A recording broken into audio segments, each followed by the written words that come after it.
ചൂരൽമല സ്വദേശിയായ മനോജ് ഉണ്ട് ഇപ്പോൾ ടെലിഫോൺ ലൈനിൽ. മനോജ്, എന്താണ് അവിടുത്തെ ഒരു അവസ്ഥ? ഞങ്ങൾ അറിയാനാവുന്നത് ഈ മീനാക്ഷി പാലത്തിന് സമീപം മണ്ണിടിച്ചിലുണ്ടായി എന്നാണ്.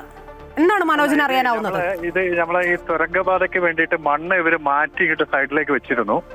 പക്ഷെ ആ മണ്ണും എല്ലാം കൂടി ഒലിച്ചു വന്നിട്ട് നമ്മളെ മീനാക്ഷി പാലം മൊത്തം ബ്ലോക്ക് ആയിട്ടുണ്ട്. അതിന്റെ മുകളിലാണ് ഇപ്പൊ കിടക്കുന്നത്.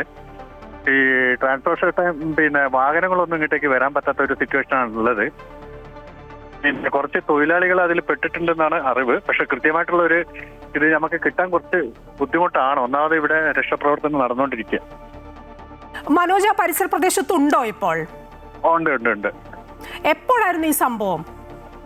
ഇത് ജസ്റ്റ് ഇപ്പൊ എനിക്ക് തോന്നുന്നു ഒരു മണിക്കൂർ, ഒരു 3/4 മണിക്കൂറോളം ആയിട്ടുണ്ടോ?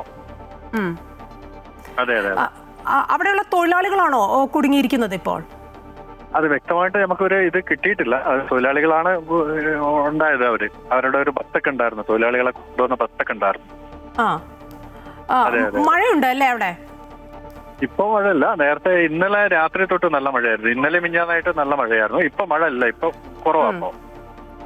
അതായത് സ്ഥലത്തേക്ക് പുറപ്പെട്ടിട്ടുണ്ട് എന്ന് കേട്ടിരുന്നു. അവിടെ എത്തിയോ? ഇവിടെ വന്നിട്ടുണ്ട്. അത് അങ്ങേ സൈഡുള്ളത്, ഞാൻ ഇപ്പുറത്തെ സൈഡാ ഉള്ളത്. രക്ഷാപ്രവർത്തനം നടക്കുന്നുണ്ട്. ശരി മനോജ്, കൂടുതൽ